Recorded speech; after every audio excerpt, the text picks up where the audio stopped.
start with Ashmeet. Thank you, Ajay. I just have one observation that related to the property of intelligence, which we say as an emergent property, is the property of being a living thing, which is also an emergent property of matter. And we often conflate these two when we make, for example, ethical decisions or other high level decisions in society because they have come together so far. For the first time, we are now seeing these split. And by considering these two properties separately, I think it makes it easier to analyze some of these questions. For example, a dog has some amount of intelligence, but I feel a severe amount of pain if I have to kill a dog, I mean, ethically, in some unethical way. But a LLM, which has some amount of intelligence running in a computer, I feel zero ethical issues in turning the computer off. That's totally fine in terms of doing it. So I think understanding it from these two ways is the way I've been reading the book.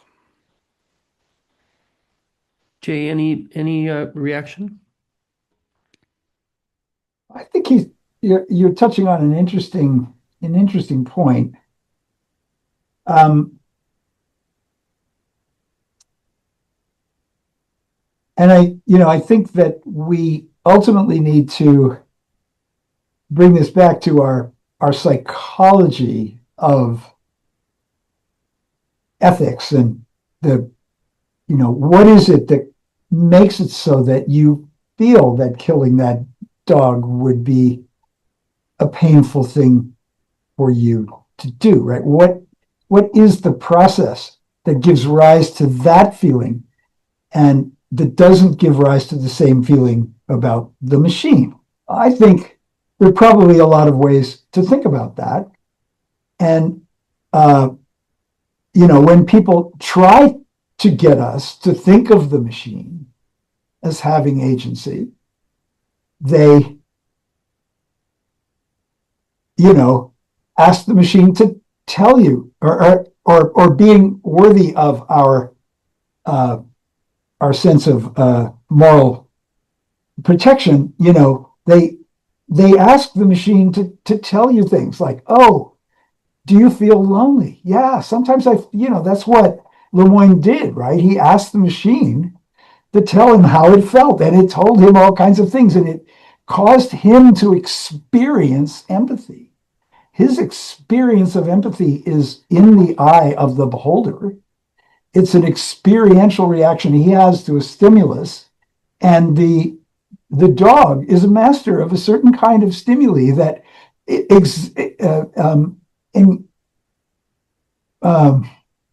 evoke empathy, right?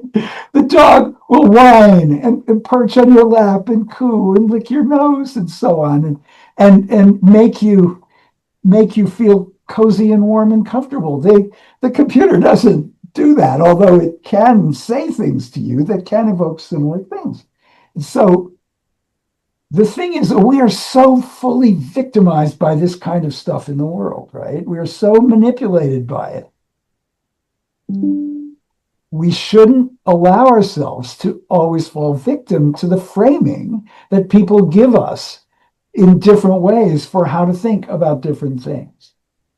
When we have decided to, when we as human beings take a side in a conflict, even as meaningless a conflict as a football game between two Ivy League universities, we suddenly see those on our team as being the ones with whom we should empathize, and those on the other team as being the ones who are, simply evil forces engaged in any conceivable activity to thwart our goals, be it legal or otherwise. And, our president is exploiting this sense that this is how we should frame everybody's activity in relation to everybody else. And that is just a framing, right? We have to get over that framing. And I'm focusing on this negative type framing, the positive type framing of, oh, aren't we so great? And isn't it right that I am protecting my own is equally problematic, because then you're free to destroy the enemy carpet bomb Gaza, if you will, right?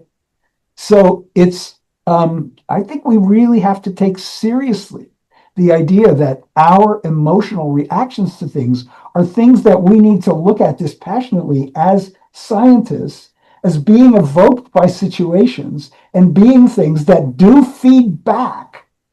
That's the part I agree with. Yes, somebody gets you to evoke something, it feeds back and makes it so that you then feel another way. That's the thing that's being confused with agency, though, because somebody could make you have that first reaction in the first place. So it isn't true agency of the kind I described. Jay.